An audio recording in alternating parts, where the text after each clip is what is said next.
Assalamu Alaikum. Hello friends, welcome back to my channel. இன்னைக்கு நம்ம சேனல்ல நல்ல மொறுமொறுப்பான மோட் லட்டு எப்படி செய்யலாம் அப்படிங்கறத இன்னைக்கு நம்ம இந்த வீடியோல பார்க்க போறோம்.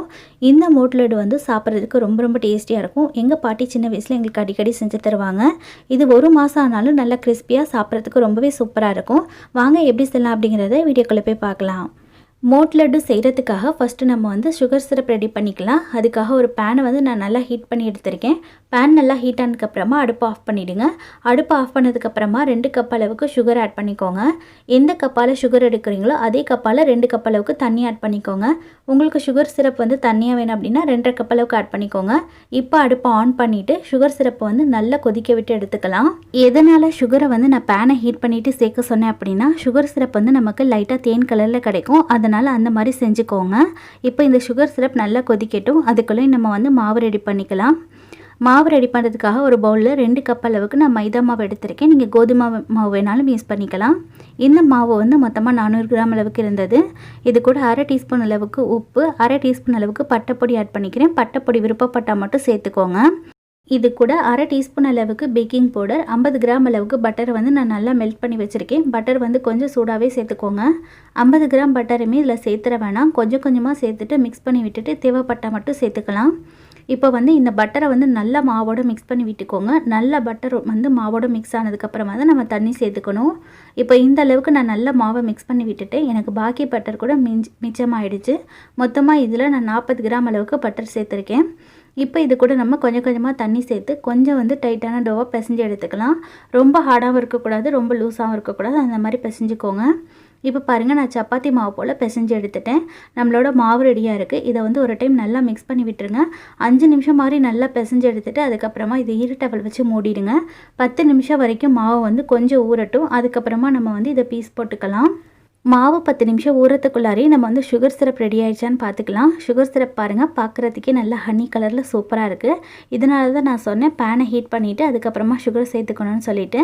இப்போ இன்னும் நல்லா கலர்ஃபுல்லாக இருக்கிறதுக்காக நான் வந்து 4 டீஸ்பூன் அளவுக்கு ஹனி ஆட் பண்ணிக்கிறேன். ஹனி வந்து விருப்பப்பட்டால் மட்டும் சேர்த்துக்கோங்க. ஹனி ஆட் பண்ணி நல்லா மிக்ஸ் பண்ணி விட்டுக்கோங்க. சுகர் சிரப் வந்து இன்னும் நமக்கு ரெடி ஆகலை. இன்னும் நல்லா கொதித்து திக்னஸ் ஆகி வரணும்.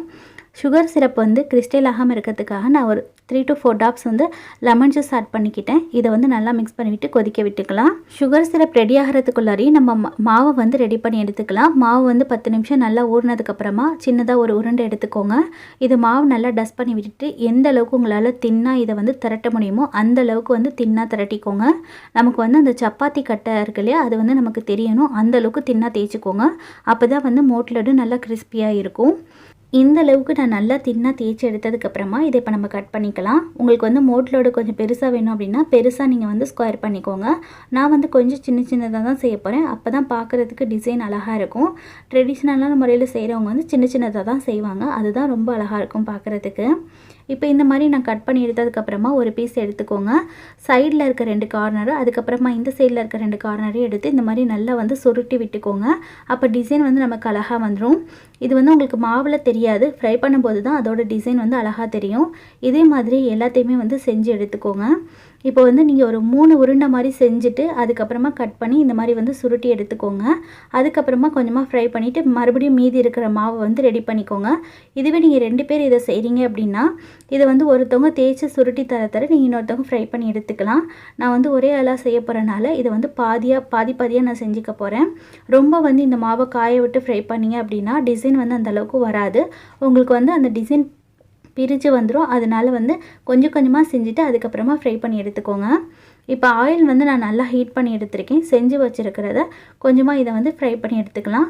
ஆயில் நல்லா ஹீட் ஆனதுக்கப்புறமா சேர்த்துக்கோங்க.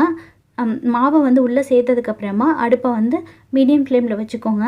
இதை நல்லா திருப்பி விட்டு லைட்டாக கோல்டன் ப்ரௌன் ஆகிற வரைக்கும் இதை ஃப்ரை பண்ணி எடுத்துக்கணும். நீங்கள் அடுப்பை வந்து ஹை ஃப்ளேமில் வச்சுட்டு இதை ஃப்ரை பண்ணிங்க அப்படின்னா மாவு வந்து உள்ளே வேகாது, வெளியே வந்து கிறிஸ்பி ஆகிரும்.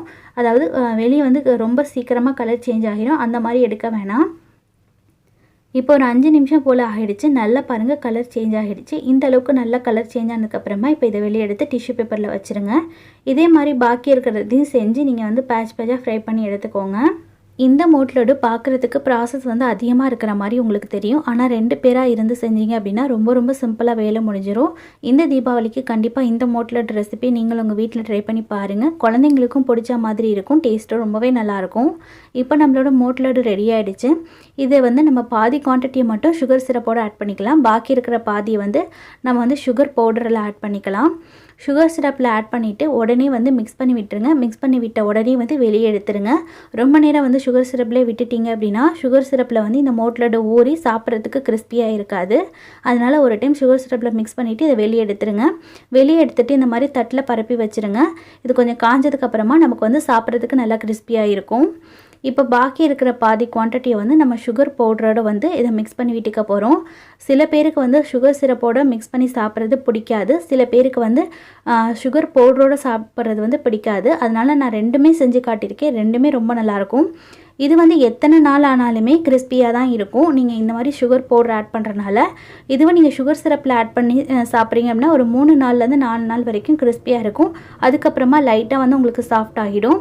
ஆனால் இது வந்து சாப்பிட்றதுக்கு சாஃப்ட் அண்ட் ஸ்வீட்டாக இருக்கும். இதுவும் ரொம்ப டேஸ்டியாக இருக்கும். அதுவும் ரொம்ப டேஸ்டியாக இருக்கும். ரெண்டுமே கண்டிப்பாக ட்ரை பண்ணி பாருங்கள். இப்போது மொறுமொறுப்பான மோட் லட்டு வந்து ரெடி ஆகிடுச்சு. இந்த மோட் லட்டு ரெசிபி தீபாவளிக்குன்னு மட்டும் இல்லாமல் ஈவினிங் ஸ்நாக்ஸாக கூட இதை செஞ்சு கொடுக்கலாம். குழந்தைங்க ரொம்பவே விரும்பி சாப்பிடுவாங்க.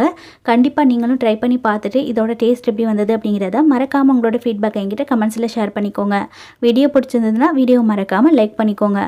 சேனலை மறக்காமல் சப்ஸ்கிரைப் பண்ணிக்கோங்க. இதே மாதிரி வேறொரு சூப்பரான ரெசிபியோட மீட் பண்ணுறேன். ஓகே ஃப்ரெண்ட்ஸ், பாய். அஸ்ஸலாமு அலைக்கும். தேங்க்ஸ் ஃபார் வாட்சிங்.